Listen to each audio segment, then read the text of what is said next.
Hello and welcome to another installment of our monthly interview series with the Mayor of Lansing, Mr. Andy Schor. My name is Kyle Kaminski. I'm a staff writer at City Pulse. Our publisher, Burl Schwartz, is out of state, so I'm filling in during his absence. First, thank you to Message Makers for this wonderful studio space, and thank you, Andy, for taking the time to sit down with us today. I appreciate it. My pleasure. So, last night was your the second State of the City address. How do you think it went? I thought it went well. We had a lot of energy. We had all of the above hip hop there, and a guy named Ose Moore, who is a wonderful part of our community, business owner, and he lives here. So they kind of primed it and got the energy level up, and then I was able to give a speech that I thought was pretty well received, talking about a lot of different issues, which I'm sure we'll cover here today. But I thought it was great. It was really a high energy night, and I had a lot of people who seemed appreciative of different pieces of the speech. I've been asked about all kinds of different pieces of the speech, so I thought it went well. It's always a lot of fun to engage with folks and talk about what's going on and what's been going on and how we see the future. Well, there's a new look for Lansing. I think that was one of the more visually stunning elements of the night. What's up with this new branding campaign? Tell us a little bit about it. We looked and we said, when you think of Lansing, we wanted a vision, and we wanted a brand and logo, something that reflects the vitality, the excitement of the people of Lansing. We have this wonderful city seal, which we started with Dave Hollister in I think 1994. That shows the capital, and it shows the beauty of the city and our rivers and our trees and things. But it's not really something you put on a hat, or it's not something that you wear around to show your pride. It's something you put on letterhead, and it's official. So we wanted something that really showcased the brand of the city. So we came up with this Redhead Studio here in Old Town. They are Lansing residents. They're Lansing business owners. Jen Estel is the owner, and we worked with them, and they love the idea that what we used with my inauguration, which was the smokestacks idea of 3 stacks that are getting higher and higher. So the smokestacks are the same height, wink and blink and nod, but they're part of our skyline. So we took that and we adjusted it in essence to get higher and higher to be growth. So you have the L with smokestacks that are going higher and higher for the growth of Lansing. So we thought it was clever. We thought it was more fun than the average city seal. We thought it really reflected the vision that we put out on lansingforward.com. And so it was something that we can use moving forward to show the excitement and vitality of the people of Lansing. So this is tied into a new campaign, a new website called Lansing Forward, or Lansing 2030. Sounds like there's some broad concepts here. We have diversity and employment opportunities, public spaces, housing options. Where did all this come from? How did you come up with the idea? Where did this begin? Well, we had kind of the vision document that I ran on 2 years ago, and that had a whole lot of different ideas and specifics and generalities and policy options. And we wanted to try and kind of condense that into some specific issue areas. So we looked at the people of Lansing, and we looked at the incredible diversity that we have here in Lansing. We looked at the city design. So how can you adjust design to make sure that we are a walkable, exciting city with great neighborhoods and great commercial areas? And we looked at livability. We looked at different options for anybody. You can live in Lansing whether you are getting your starter house, whether you're getting your family house, whether you're downsizing and getting an apartment, or you want to live in a walkable downtown or commercial area. We have something in Lansing for you. So we kind of took everything that we had and we boiled it down to this diversity, design, and livability concept. And that captures all of the issues that we have. That captures the roads. That captures housing. It captures public safety. It captures neighborhoods. It captures economic development. All of that fits into kind of those 3 areas. But we wanted by 2030, we're trying to set that benchmark. By 2030, these are the things that really are going to see a lot of attention moving forward in the next 11, 12 years. I like the sweatshirt. I saw you had some merchandise for sale last night. We'll get you one. All right. Well, where can people go if they want to buy some? Is there a city store available, or how's this working? That's a good question. I think we're still figuring that out. We ordered a very limited supply, and the money's actually going to our Parks and Rec. So I'd say call my office. We've probably got some left, and we will very likely be making a bigger order somehow. I don't know the mechanics of that. We had a very limited order because we really didn't know how this was going to go. We didn't know if people were going to want it or if they were not. But I saw on Twitter somebody posted pictures of the merch table and people kind of swarming the table to try and get these. So we'll have it. We probably I assume we'll get rid of what we have pretty quickly and then we'll find a way to get more. And I'm not sure how the mechanics go, but I'd say call my office. It might be on the Lansing Forward site, but I'm not sure. Okay. But we'll find a way to get it to any of your viewers. So you said all the profits are going to the Parks Department then? From the original order that we did, we had people write checks to the Parks and Rec Department. We thought that would be a great place for the dollars to go. Do you expect that to continue then? Is this going to be a revenue generator for Parks? I don't know. I don't know. We have to see what the demand is. We have to see. I don't know if it's got to pay for itself through the ordering process. We have an odd purchasing program in Lansing where each department kind of orders their own things. So our fire has their own brandware and police and parks, they all have their own stuff, and we're actually trying to centralize that into one common theme and logo. And again, originally it was through the city seal, but now we're trying to kind of centralize all that. So it will come from somewhere. We're in day one of the brand, so I'm not sure where. We do need to get that information out to people because it seems like there's a demand right now. For more information, that's lansingforward.com, correct? Yep. Or the traditional city website. We'll probably try and have some kind of a link back and forth, but we wanted a kind of a policy vision page in addition to the how do I get my pothole fixed, how do I apply for permits and things like that. So you've kind of got your everyday make the trains run on time city website, and you've got the policy site, the moving forward site. Well, speaking of potholes, I liked the line from last night where you compared your time as mayor to your time in the legislature, and you mentioned how you get all these great complaints about overgrown grass or potholes. So you're telling me you actually enjoy these types of phone calls then? I love the city of Lansing, and I don't love it when people are upset or negative, but I understand when they're frustrated. We want to make sure to help. What I've told people in the campaign is true now. We're not going to fix all the roads in year one. We are going to have a plan to get all of these fixed. And whenever somebody calls me or texts me or blasts me on Facebook about a pothole in a road, my answer is always the same. We have a system, Lansing Connect. With Lansing Connect, we can track it. So if you tell me I put something in the Lansing Connect 3 weeks ago, now I've got a system to track and say to staff, hey, this was in Lansing Connect 3 weeks and we didn't get it done. Now, way more often than not, we get these fixed. We get potholes fixed within 48 hours. There are other issues with tall grass or weeds and things like that. Under ordinance, there's a certain number of days that people have to fix it before we go in and we take care of it. So, I will get people who will say, hey, my neighbor's got 8-foot high grass. I put it in a week ago. You haven't taken care of it yet. That's because we have to give them proper notice. We have to let them take care of it. If they don't, we have to send someone in there to do it, and then we have to charge them. There's a system. But when it comes to potholes, 48 hours. Unless it's raining or snowing, but 48 hours with good weather, and we will get it filled. We filled almost 5,000 potholes just last year. Expect to keep up the pace this year? We do. So, speaking of complaints, I didn't hear many in terms of the way the city handled this recent ice storm. We had wind chill temperatures below -30. It was awful outside, but it looks like the city was pretty well prepared for it. Talk to me about the impact that had on city operations. Were there any hiccups along the way? Pretty smooth sailing. Getting cold. From the ice storm. From the ice storm, being outside too much. It was. I don't know about smooth. It was smooth sailing. I think, when the priority is to make sure that people are safe, I think that we hit that out of the park.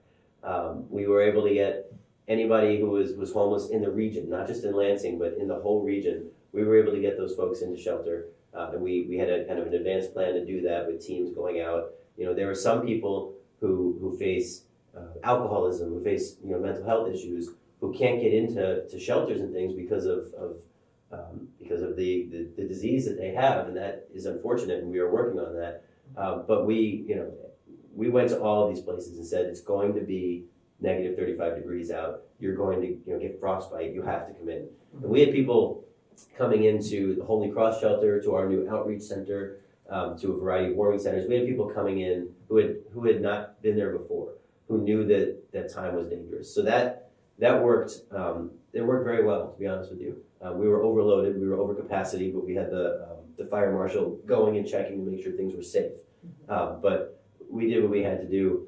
We also declared snow emergency and then kind of let that continue through the cold because we wanted people to stay off the streets. We really did. We were not, I had people call and ask me, we were not out there ticketing somebody if they were driving on the streets. We were watching to see, I didn't even want people towed. If you left your car on the side of the street, I didn't even want people towed, but if we had to get plows through, we said only tow. If we can't get plows through, we need to clear the street. I don't think anybody got towed. But again, we shut the streets. We said don't drive on the city streets unless it's essential. If you have to get to work, if you have to pick up your kid, if you have to be on the street, fine. But it's dangerous, and use your common sense. Don't go out. Don't go to the store if you don't have to, because it's dangerous on the roads. We did our very best to get the roads plowed. I had complaints about icy conditions and things like that. We can drop tons of salt. If it's negative 35 degrees, the salt isn't doing anything. So our staff, they did their best. They were out 24/7. And I thought it was a good response. I'm sure there are things that we can always improve, and we're always listening to those who have frustrations. But I thought it was a pretty good response. I thought our team was prepared, and I thought they did a good job. I want to explore a few concepts that you mentioned in last night's address. One of the announcements was this renewed focus on vacant city-owned parcels as part of what you named the Build Lansing program. Yeah. Elaborate on this one for me, if you will. We have a lot of property that's owned by the city that may not be used in the right way. We have parking lots, these surface lots, and that's not the best use. We've got buildings. The land bank has properties that we have, some of which we can or have taken. We need to actively, if there's someone who wants to develop a property that we have that's not being used appropriately, then we should be exploring that. I'm not talking about selling parks. I'm not talking about anything like that. I said open space, and then I thought, oh shoot, people are going to think I mean parks. I'm not talking about parks. We just sold a building that we owned on Miller Road. We've owned it for years.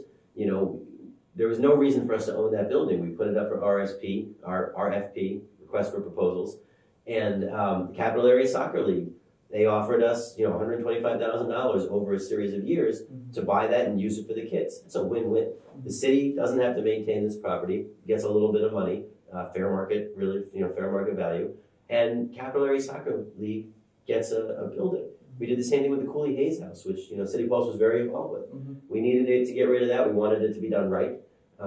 We feel that that's going to be redeveloped in the right way. These are properties that were owned by the city that really didn't need to be. So we have a map with all of the city properties, and we're going to start looking at each one to see what can we put out an RFP for, and see what ideas do our development community have on going vertical and building things and reactivating those properties.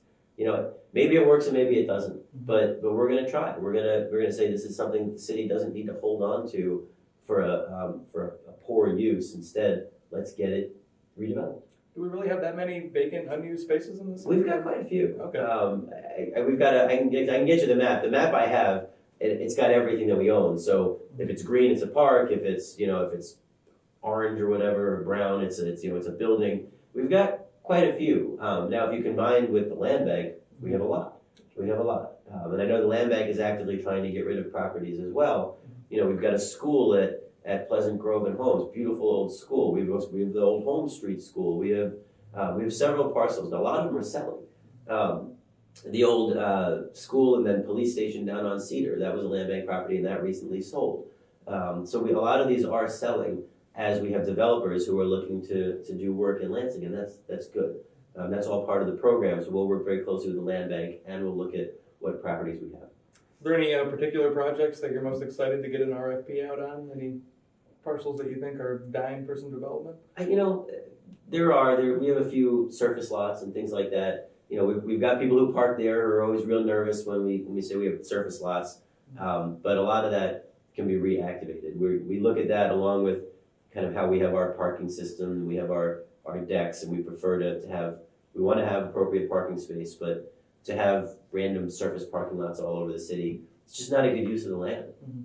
So we want to make sure that we maintain our parking system, but are able to put whatever people want to propose in those spaces. I've covered a few of those properties, not necessarily the vacant parking lots, but the Lansing City Market was one that I've been following from the very beginning, or at least the beginning of the end. We'll have a story on this published in this week's edition, but how are things coming in terms of that space? What would you like to see happen there, and what are the next steps? We want to see that repurposed and reactivated. We don't want to run it. So we want, we went out to seek, in essence, RFI. We request for information for ideas. We had maybe 3 or so folks come to us with some ideas. Nothing that is soup yet. So it's nothing that we're ready to announce, but we're hoping so in the next, few weeks if we can. The existing tenant is still there because, there's a lawsuit going on. We're wholly confident that we're gonna win that lawsuit. And as of March, we hope that will be a space that we can then finalize and get middle of March, finalize and get someone in there to reactivate that space. It's not just the market in a vacuum. You've got the market, you've got the work that's going to be going on at Rotary Park, which is now right outside of the market.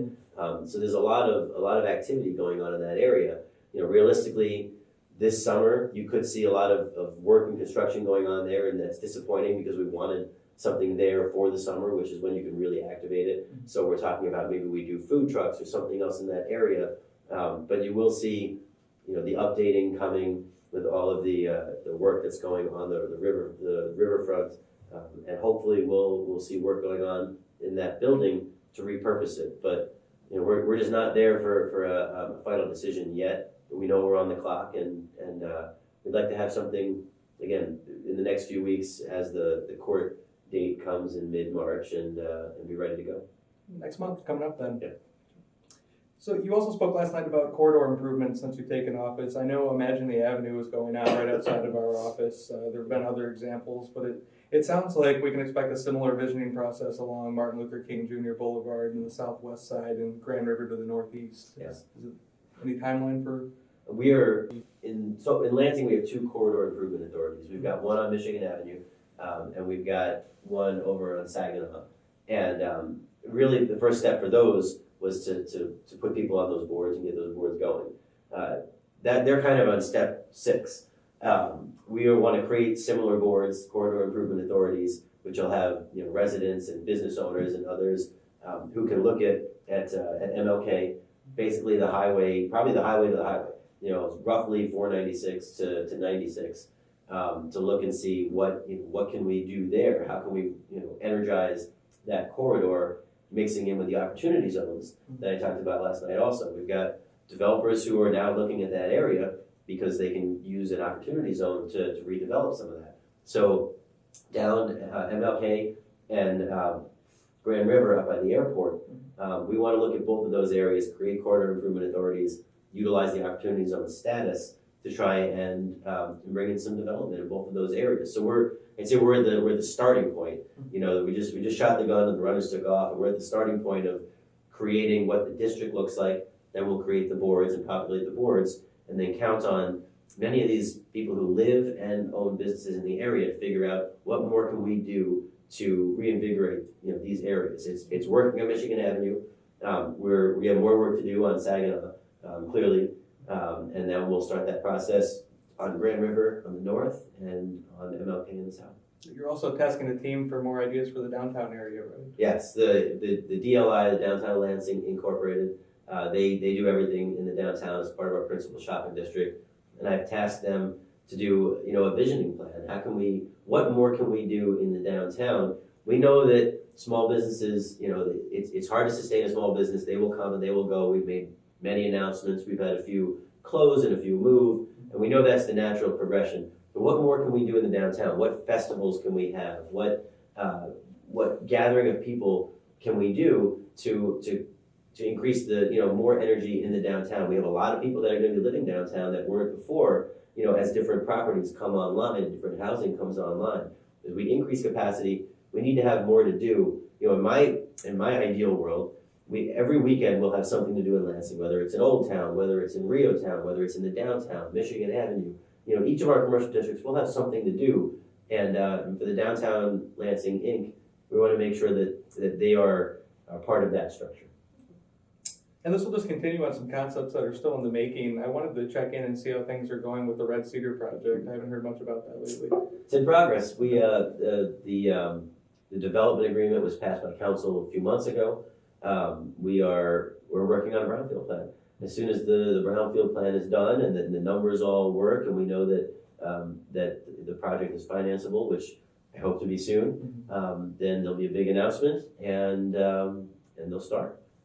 So the developers are working on their brownfield plan right now. We've had conversations with them, and as soon as that is finalized, then it'll go to our brownfield authority, and then we'll take it to council, and then we'll be ready to start. But the devil's in the details when it comes to all their bonding and the numbers and the properties and the design and it's all a brownfield plan is extremely complicated, as you've seen with several of the ones we've worked on. I've had to relearn how it works several times. Exactly, it is. They're tremendously complicated with bond attorneys and this and that. So they're working on it, and I'm still confident that we'll get something and we'll be able to move it forward, and work will be able to begin soon. But it's been 6 years they've been working on it now, so I think we're coming to the end. At least that's my hope, and we'll hopefully have something for the public soon.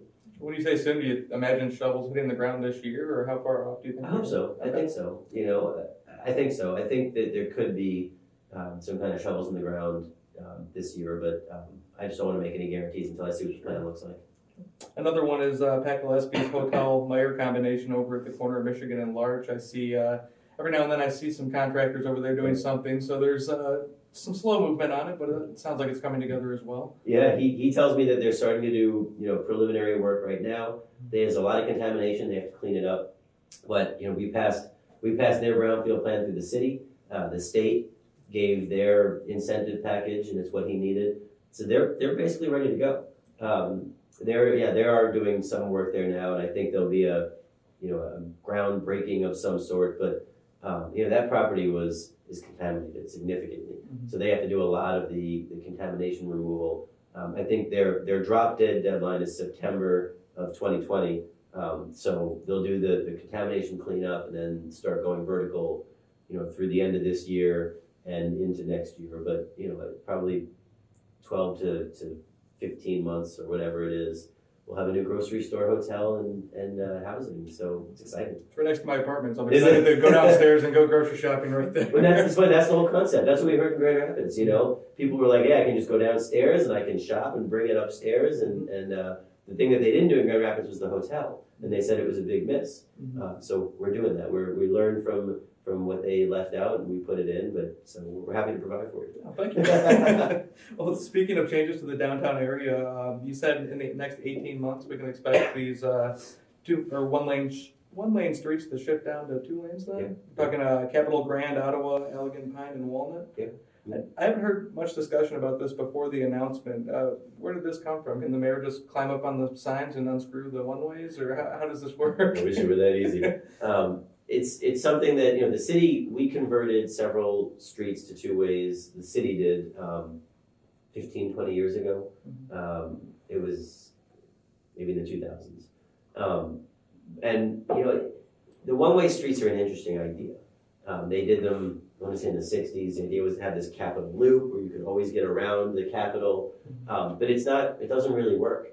It's a quick way in and out of town. It's a quick way in and out of town. Yeah. And some people like that, and I get it. But for us, these are our major streets for our downtown, and we want business activity. We want safety. We want a lot of things that when you are in a one-way street, even if it's 35 miles an hour, people are going fast on these streets because they are trying to get in and get out. When you look at Washington Square, with the businesses on Washington Square, which is 2-way, versus Grand, which is 1-way, there are some businesses there, but it's not the same thing.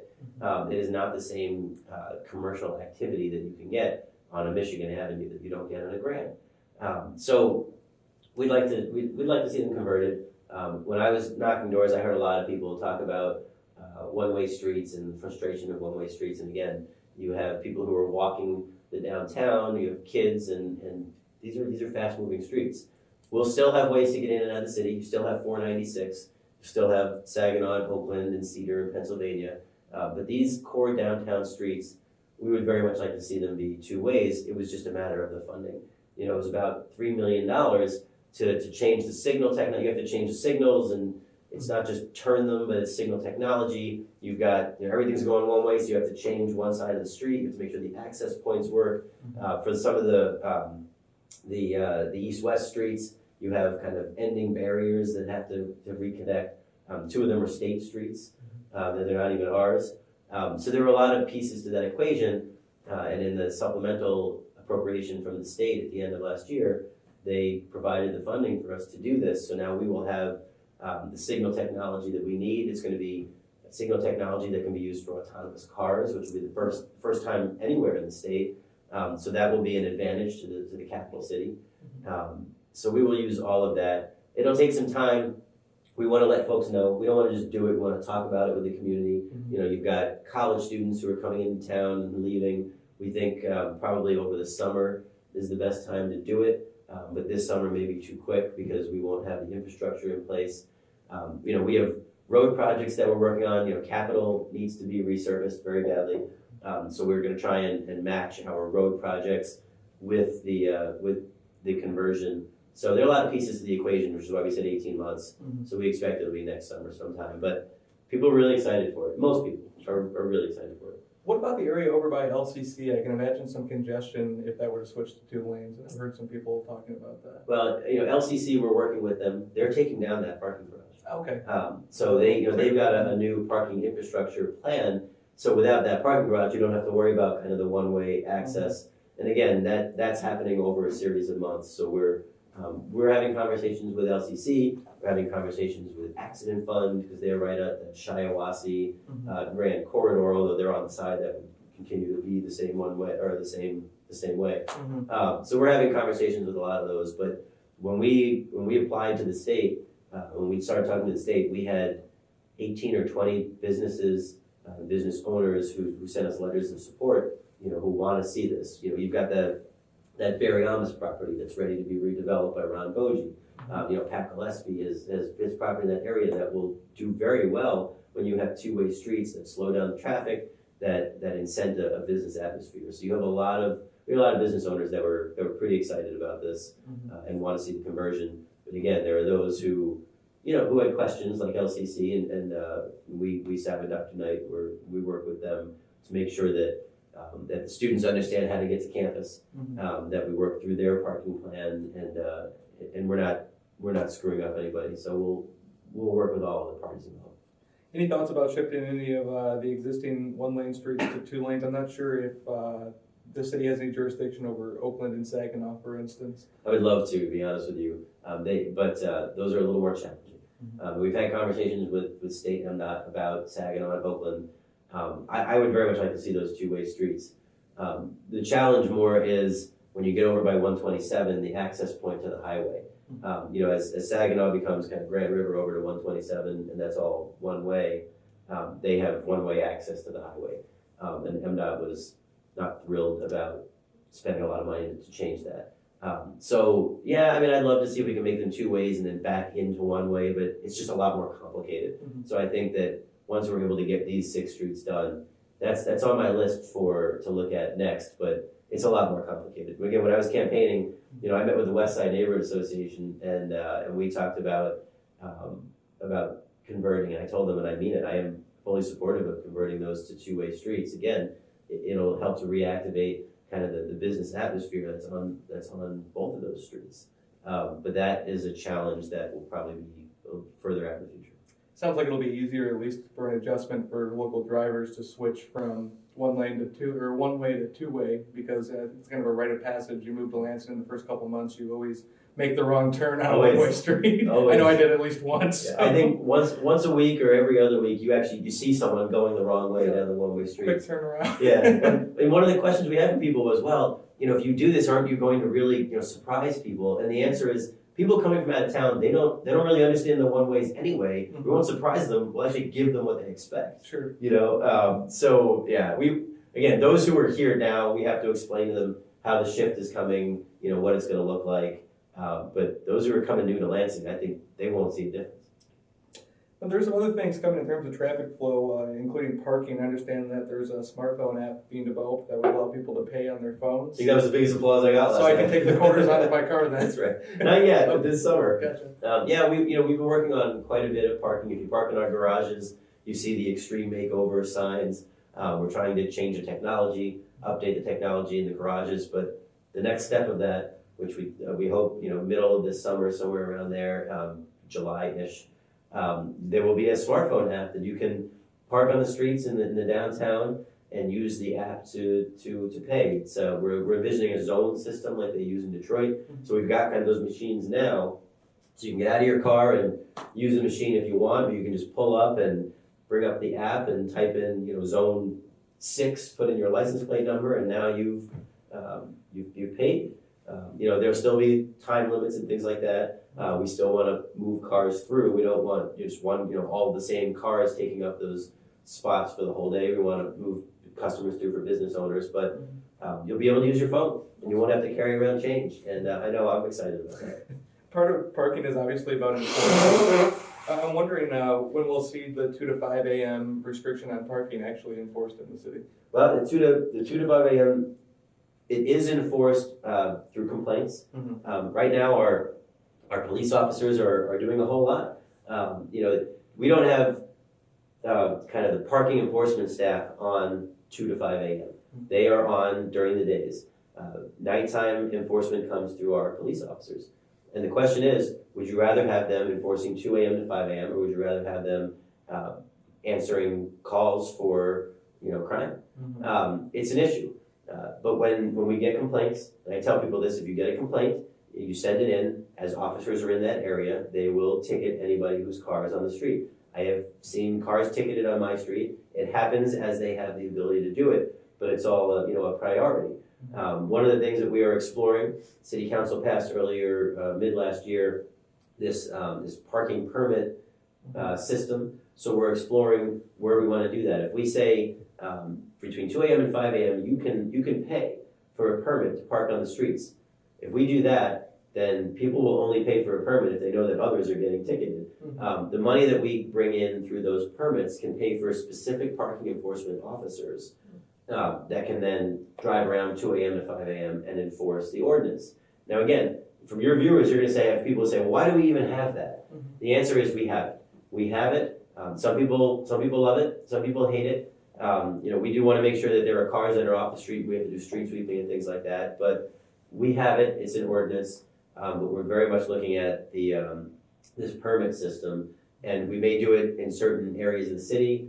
I don't know if we're going to do it citywide. In certain places, it makes sense to allow people to have permits to park their cars overnight, or if you have visitors coming in from out of town and you want a one-day permit, or as long as we can fund parking enforcement officers from 2 a.m. to 5 a.m., then we'll do that. And so we can do that. It will be on LPD, on the Lansing Police Department, and it will be done per priority. I mean, if you're, if someone's, breaking into your house, would you prefer the cop is ticketing people who are parked 2 a.m. to 5 a.m. on the street, or coming after the guy breaking into your house? It's the same problem with fireworks. When we try and get to the fireworks complaints during the summer, we have limited availability with our police officers, and they have to take the priorities. If you get a call for an opioid overdose, should that cop say, I'm sorry, I can't get there because I am ticketing at 2 a.m. to 5 a.m.? It's all priority. I would like to see that it is enforced as possible. And that's where we're at. But if we can go to a permitting system, and then in the areas where permitting is allowed, we do stronger enforcement because we have specific parking enforcement officers. That's a good solution, and we're going to work on that to figure out where that makes sense within the city. Do you think it's a realistic possibility that the ban could just go away? If it's not being regularly enforced, is it even worth keeping around? I'm open to that conversation. My understanding is City Council had hearings, 4 hearings throughout the city last year to discuss the ban. Again, it's split within the community, and I have not heard from any of my City Council partners that they're interested in eliminating the ban.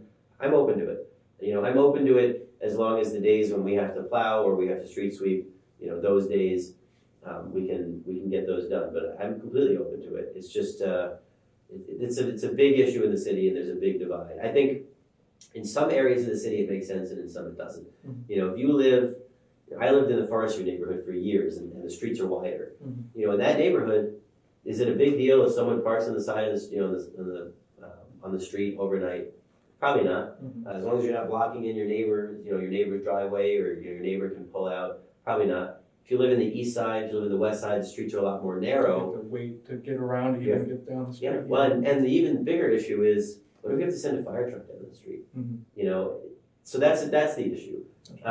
So yeah, I think with the narrower streets, it makes a lot more sense. The wider streets, it makes less sense. So again, we can do it by zones. We can do it by parts of the city. Then we have to figure out what are those zones, who's in it, who's not. The thinner street areas are also, many of those houses are shared driveways. So those people need street access when they have neighbors, when they have friends coming in from other parts of the city. So those people may say, hey, I need it too. We have to have the conversation in different neighborhoods. A couple other things I wanted to touch on. You mentioned last night how arts and culture have been a priority for you in office. Wondering where we're at in terms of this plan for a performing arts center. I reported on this recently. I know the city's looking at creative ways to leverage these public access fees to cover a construction bond. Do you think we're going to see some movement on this concept in the coming months? Or? I do. We've got some folks who are interested. Again, this is the same thing as city market. It's not soup yet. It's I do. I think the community is excited and ready for a performing arts center. It's just a matter of how to get it done. So we're working on it. Your story was good. Whether it's bonding, using PEG or public access fees for bonding, or whether it's putting our media center somewhere and then allowing them to pay rent towards, establishment of a performing arts center. How do you operate it? I think there are a lot of conversations ongoing. We've had a few different people who've raised ideas. It's how do you pay for it, and that's what we're working on right now. The different proposals have different funding needs, and we're working on that with different developers to figure out what works, and hopefully in the next few months we'll have a solution. That's it's a this year hope. Maybe 3, 4, 5, 6 months. That's my hope, is this year we are able to finalize a proposal to bring to the community this year. And I also wanted to talk about these two new commissions. We have the Interfaith Advisory Council and the Lansing Veterans Commission. This is in addition to the Arts and Culture Commission that you created last year, the Diversity Commission. Yeah. Feedback seems important to you. What's up with these two new commissions? It is. Feedback is absolutely important. The Diversity and Inclusion Commission, where we are a very diverse community. We want to make sure to talk about our differences, but to also talk about the incredible diversity we have in Lansing. And that commission it's getting up and running. They've met a few times, and we're waiting to hear from them. Their thoughts and ideas. You said it's not just about religious issues, though. The interfaith. You're talking about the interfaith. That's different than the Diversity Commission. Yes. Sorry. A lot of commissions. It is a lot. It's 4. It's 2 and 2. The interfaith. The idea really is, I Sunday mornings when I can, I go to different churches around Lansing, because I think it's important to do that. And you will see 200-300 people, from 20 to 200 people at a church. These are not people that come to City Hall, to a community meeting, to a participatory budget meeting necessarily, but they go to church and they talk about the issues that affect them, and they talk about it with their pastor, with their rabbi. They talk about it with their spiritual leader.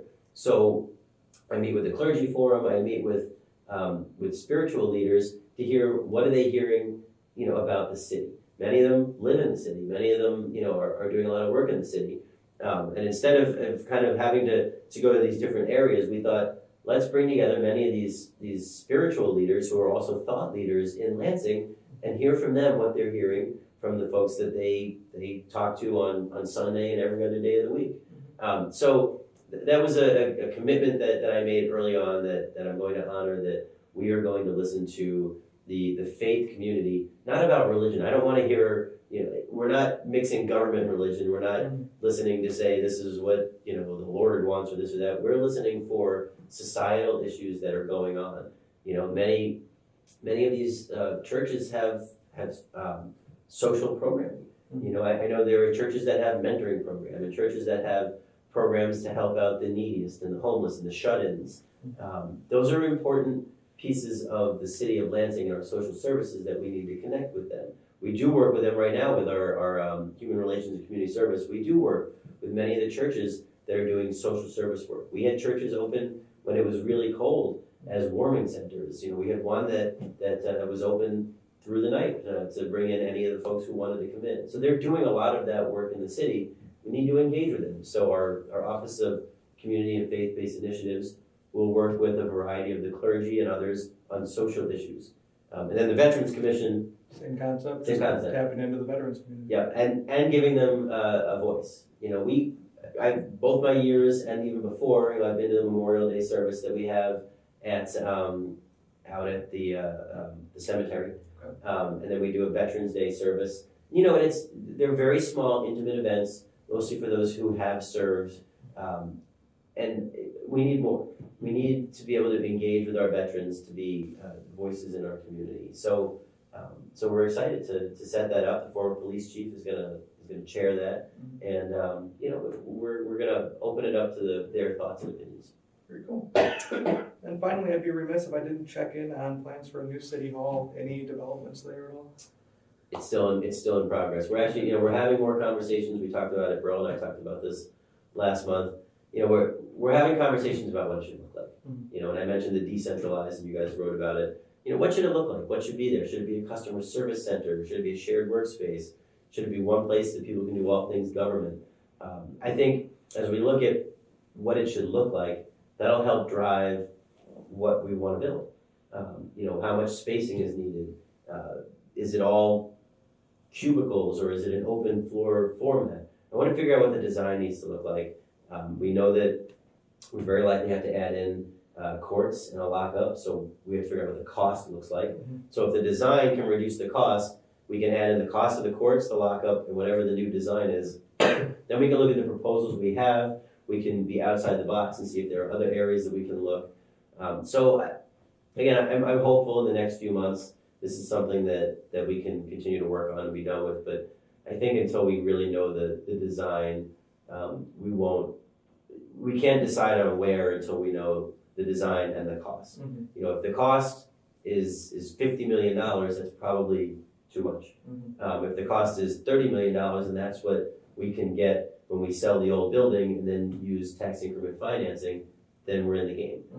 So those are all the design leading to cost, leading to place. And in terms of court consolidation, we will have a decision on that at some point this year, and that will help guide the future for that plan as well. I think so. You know, it's not the same savings. If we consolidate it into one location, like we looked at Jolly and Collins, and the county took it over, it would be more of a future savings. If we continue to have three courts with a consolidation, it's not the same savings, but it's still good government. So I'm not sure what the numbers play out, but as you know, the law that passed last year gave us several months this year, and we're going to engage in some of those conversations. I think Senator Hertel has agreed to take on the kind of facilitating that discussion, which I appreciate. He's a good public servant and is someone who I think can help lead the parties.